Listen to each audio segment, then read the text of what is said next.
with Gay Pride weekend in Kalamazoo now just days away. You may notice fewer Pride Month displays this year compared to previous years. Local LGBT advocates say that's part of a reaction to a trend that's happening not just in Michigan, but a changing political landscape nationwide. Thanks for joining us on News Channel 3 at 10. I'm Andy Dominiani. And I'm Jessica Harthorn. June is Pride Month, the time of support for the LGBTQ+ community. However, advocates this year say it's unlike others that they've seen in the past. And the event is not garnering the same level of support from the business community that it had been, some citing safety concerns and a reduction in political pressure to conform to DEI. News Channel 3's Abigail Taylor joining us live in the studio. Abigail, you spoke with organizers of Kalamazoo's annual Pride Festival. What are their thoughts going into the weekend? Well, out front of Kalamazoo is counting down the days to one of Michigan's biggest Pride festivals. Kalamazoo Pride is also the host of the organization's biggest fundraiser. But this year, they tell me it's unclear what to expect. Displays of pride can be seen in Kalamazoo year-round. Kalamazoo is far from being a queer utopia by any means, but we do have more support here than in a lot of other spaces. There's not that many places in the world where you can go and have rainbows literally painted in the streets. A permanent sign of LGBTQ+ support since 2018. But in 2025, many U.S. businesses are pulling back on Pride, according to the Associated Press. And among companies still sponsoring Pride events, many don't want their brand affiliated.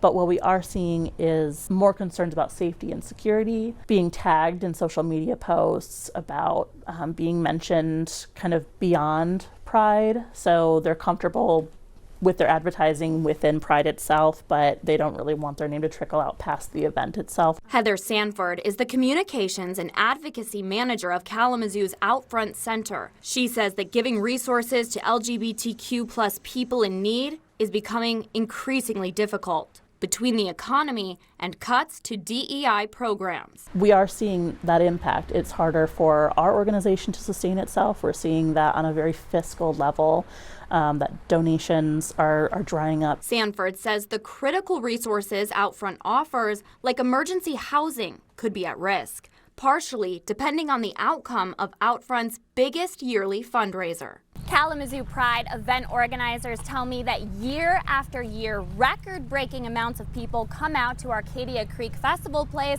for the Pride Festival, but they're worried this year could look a little different.